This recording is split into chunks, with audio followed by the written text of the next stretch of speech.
శ్రీ సత్యసాయి జిల్లా హిందూపురం పట్టణంలో పాల కోఆపరేటివ్ సొసైటీకి చెందినటువంటి భవనం రాత్రే కూలిపోయింది. కొంతమంది రాజకీయ అండదండలు ఉన్నవారు ఈ భవనాన్ని సొంతం చేసుకునేందుకే ఇలా కూల్చివేశారన్నటువంటి అభిప్రాయాలు స్థానికుల నుండి వినిపిస్తున్నాయి. ఈ పాల సొసైటీ బిల్డింగే కాకుండా పట్టణంలో ఏ పాత బిల్డింగ్ కనిపించినా రాజకీయ పలుకుబడి అండదండలు ఉన్నటువంటి వారు ఇలా కబ్జాలు చేసేందుకు వెనకాడబోవడం లేదని హిందూపురంలో ఇది పరిపాటిగా మారిందన్నటువంటి అభిప్రాయాలు కూడా వినిపిస్తున్నాయి. దాదాపు 400 మంది రైతుల సహకారంతో భాగస్వామ్యమైన ఈ సొసైటీ ఆస్తిని ప్రజాప్రతినిధులు, అధికార యంత్రాంగం చొరవ చూపి కాపాడాలని స్థానికులు కోరుతున్నారు.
విజయ్ కుమార్, దీని Hindupur cooperative mill society manager కొడుకునే.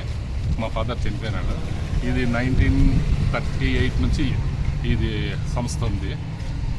దీన్ని ఇక్కడ రోజు 1000 లీటర్ పాలు సేల్ అవుతాండే. దీనికి 100 మంది షేర్ హోల్డర్స్ ఉన్నారు.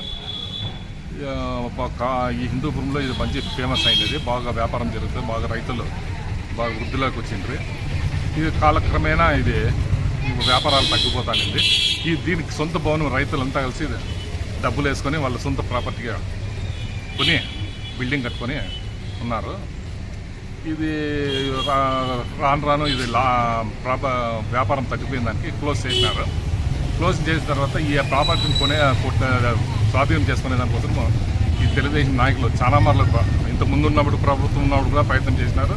తర్వాత ఇప్పుడు కొత్తగా వచ్చినప్పుడు ఇప్పుడు కూడా ప్రయత్నం చేసి ఇచ్చేసినారు. కానీ మేము అడ్డుపడినాము.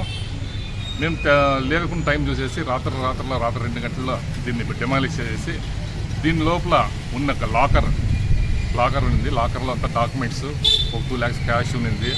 లోపల ఒక 100 క్యాన్లు, సిల్వర్ అల్యూమినియం క్యాన్లు, ఒక 100 లీటర్లు పడుతుంది ఒక క్యాన్.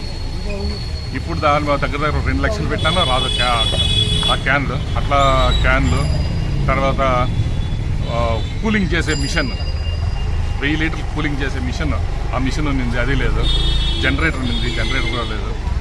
డాక్యుమెంట్స్ అన్నీ ధ్వంసం చేసేసినారు రాత్రి. మేము ఇప్పుడు వచ్చి చూస్తే బిల్డింగ్ అంతా మొత్తం డెమాలిష్ అయిపోయింది. ప్రయత్నం చేస్తున్నారు తెలుగుదేశం లీడర్లు దీన్ని కబ్జా చేయాలని ప్రయత్నం చేస్తున్నారు సార్. ఇది ఈరోజు 2 కోట్ల ప్రాపర్టీ. ఇది మెయిన్ రోడ్లో ఉన్నది. 2 కోట్ల ప్రాపర్టీ. ఇది రాత్రి 10 గంటల పైన మంగేష్ అని టీడీపీ లీడర్ వచ్చి జేసీబీ తీసుకొని వచ్చినాడు.